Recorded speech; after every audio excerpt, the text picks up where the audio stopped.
कहानी की शुरुआत एक मछुआरे सिरिस से होती है जो समुद्र में जाल डालकर मछलियां पकड़ने की कोशिश कर रहा होता है। जब वो जाल बाहर निकालता है तो उसमें एक लड़की फंसी होती है जो बेहोश और कमजोर लग रही होती है। सिरिस तुरंत उसकी मदद करता है और सीपीआर देता है, जिसके बाद लड़की होश में आ जाती है। जब सिरिस उसे हॉस्पिटल ले जाने का कहता है तो वह साफ मना कर देती है और कहती है कि उसे अपनी पहचान याद नहीं। वह ये भी कहती है कि अगर सिरिस ने उसे किसी और के सामने ले जाने की कोशिश की तो वह दोबारा समुद्र में चली जाएगी। सिरिस उसका डर समझकर उससे और ज्यादा सवाल नहीं करता और उसे अपनी माँ के खाली घर ले जाता है, जहाँ वह उसे थोड़ा खाना देता है।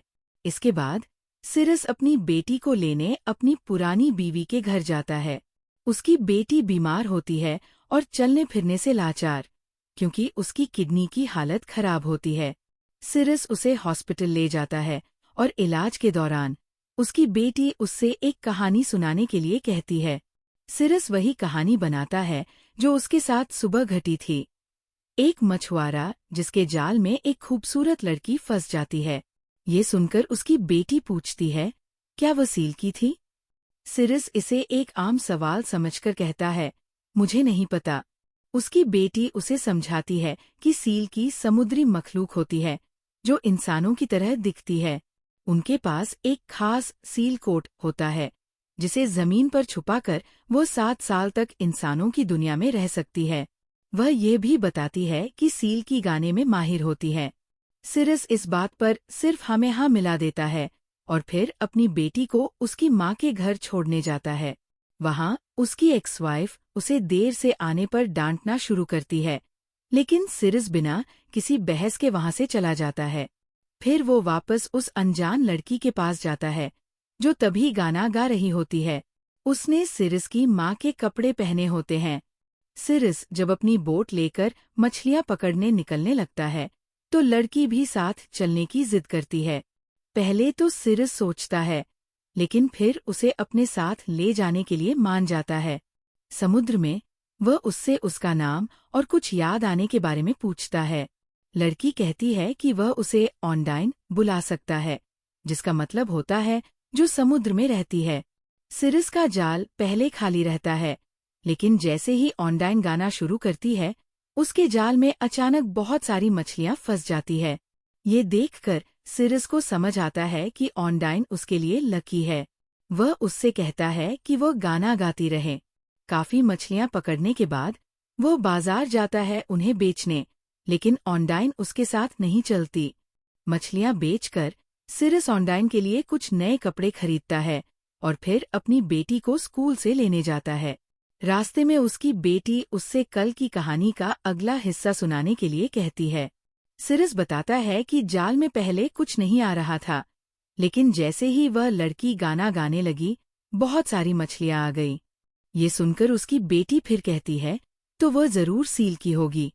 उसके बाद सिरिस अपनी बेटी को घर छोड़कर वापस अपने घर आता है और ऑनडाइन को नए कपड़े गिफ्ट करता है। कपड़े देखकर ऑनडाइन काफी खुश होती है और उसे शुक्रिया कहती है। सिरिस फिर उससे पूछता है कि वह कब तक यहाँ रुकने वाली है।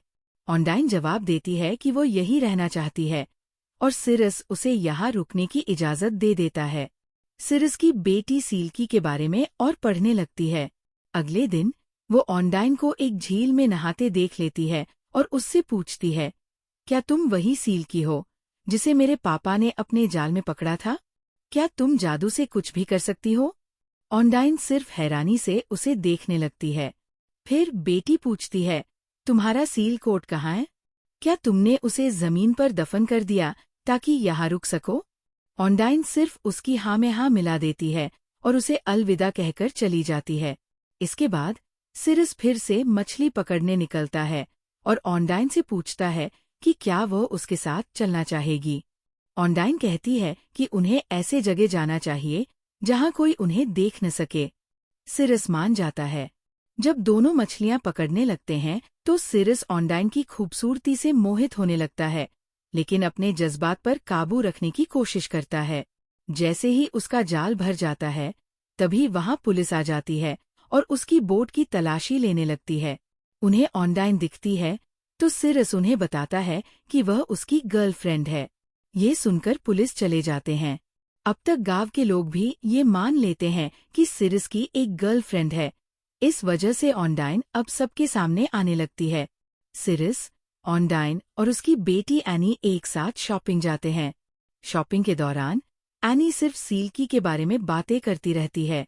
ऑनडाइन एक नए ड्रेस में बहुत अच्छी लग रही होती है और बाहर लोग भी उसे देखने लगते हैं। इसी बीच एक आदमी, जो ऑनडाइन का हस्बैंड होता है, उसे ढूंढ रहा होता है। थोड़ी देर बाद ऑनडाइन और एनी साथ में स्विमिंग करते हैं। तैरते वक्त ऑनडाइन को एक बैग मिलता है जो वो काफी दिनों से ढूंढ रही थी। एनी उससे पूछती है, क्या ये तुम्हारा सील कोट है? ऑनडाइन एक पल रुकती है और सिर्फ हमें सिर हिला देती है। फिर वे दोनों उसे जमीन में किसी छुपी जगह दफन कर देते हैं और ऑनडाइन एनी को ये कहकर समझाती है कि इस बात का किसी से भी जिक्र न करे।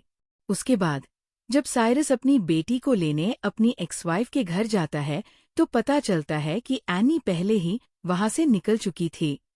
वहां मोरा उससे मजाक करती है और चिढ़ाती है क्योंकि उसे भी ऑनडाइन के बारे में पता चल गया था। शहर में एक फेस्टिवल चल रहा होता है और ऑनडाइन का हस्बैंड उसे ढूंढता हुआ समंदर के किनारे पहुंच जाता है। एनी, जो सील्की की कहानियों से प्रभावित थी, ऑनडाइन से पूछती है कि क्या सील्की का भी हस्बैंड होता है, जिस पर ऑनडाइन कह देती है कि उसका कोई शोहर नहीं। फिर एनी जानबूझकर पानी में गिर जाती है ताकि सबके सामने ऑनडाइन की सच्चाई आ जाए और ऑनडाइन उसे बचा लेती है। बाद में जब साइरस उसे उसके घर छोड़ने जाता है तो मोरा उस पर बहुत गुस्सा करती है। उसके बाद साइरस ऑनडाइन से अपनी पास्ट स्टोरी शेयर करता है। पहले वो बहुत ज्यादा ड्रिंक करता था, लेकिन एक दिन जब वो घर आया तो एनी बेहोश पड़ी थी और उसकी माँ मोरा भी होश में नहीं थी।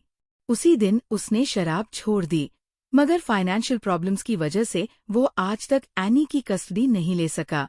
ये बात दोनों को एक दूसरे के और करीब ले आती है। दूसरी तरफ ऑनडाइन का हस्बैंड उसे ढूंढते हुए साइरस की माँ के घर तक पहुंच जाता है, जिसे देखकर ऑनडाइन छुप जाती है। जब साइरस वापस आता है तो वो ऑनडाइन को घर के बाहर बैठी हुई देखता है और उससे असल बात पूछता है। ऑनडाइन बताती है कि उसका हस्बैंड अच्छा इंसान नहीं है और वह उससे दूर रहना चाहती है। साइरस उससे पूछता है कि अगर उसे कोई विश मांगनी हो तो वह क्या मांगेगी, तो ऑनडाइन कह देती है कि वह चाहती है एनी बिल्कुल सेहतमंद हो जाए। साइरस कहता है कि उसकी विश ये है कि ऑनडाइन हमेशा उसके साथ रहे। इसी दौरान मोरा और उसका बॉयफ्रेंड नशे में होते हैं और उनकी गाड़ी का एक्सीडेंट ऑनडाइन के हस्बैंड के साथ हो जाता है। इस हादसे में मोरा का बॉयफ्रेंड मर जाता है और एनी को भी बहुत ज्यादा चोट लगती है। डॉक्टर्स एनी के लिए फौरन एक किडनी ट्रांसप्लांट का कहते हैं और बाय चांस मोरा के बॉयफ्रेंड की किडनी एनी से मैच हो जाती है और तुरंत उसका ऑपरेशन हो जाता है। हॉस्पिटल में ऑनडाइन का हस्बैंड उसे कहने लगता है कि वह उसके साथ वापस चली जाए, लेकिन ऑनडाइन मना कर देती है। बाद में मोरा साइरस से कहती है कि वह अब एनी की कस्टडी ले सकता है क्योंकि वो खुद अब चलने फिरने से मजबूर है, मगर उसकी एक शर्त है। साइरस ऑनडाइन को वापस भेज दे जहां से वह आई थी। साइरस, जो नशे में होता है, ऑनडाइन को एक तन्हा जजीरे पर छोड़ आता है ताकि उसे एनी की कस्टडी मिल सके। जब साइरस वापस आता है और एनी उससे ऑनडाइन के बारे में पूछती है तो वह कहता है कि उसे वापस छोड़ आया है जहां से वह आई थी। मगर जब वो वही गाना सुनता है जो ऑनडाइन गाया करती थी, उसे एहसास होता है कि वह कोई जलपरी नहीं थी। वह फौरन उसी जगह जाता है जहां ऑनडाइन को छोड़ आया था और उससे माफी मांगता है। ऑनडाइन फिर अपनी असली कहानी बयान करती है। वह और उसका हस्बैंड मिलकर ड्रग्स स्मगल कर रहे थे और पुलिस ने उन दोनों को पकड़ लिया था। उसका हस्बैंड उसे समंदर में कूदने को कहकर खुद भाग गया, जहां वह बेहोश हो गई और साइरस ने उसे बचा लिया। जब वे दोनों घर वापस आते हैं तो देखते हैं कि ऑनडाइन का हस्बैंड उसी बैग को लेने आया होता है जो ऑनडाइन और एनी ने छुपा दिया था। ऑनडाइन वो जगह खोदती है जहां उसे छुपाया था, मगर वहां नहीं होता। एनी कह देती है कि उसने उसे दूसरी जगह छुपा दिया था, क्योंकि वो समझती थी कि ये ऑनडाइन का सील कोड है और अगर उसने बता दिया तो ऑनडाइन चली जाएगी। मगर फिर वो जगह बता देती है। जब ऑनडाइन का हस्बैंड वहां आता है बैग लेने, तो ऑनडाइन उसे समंदर में धकेल देती है।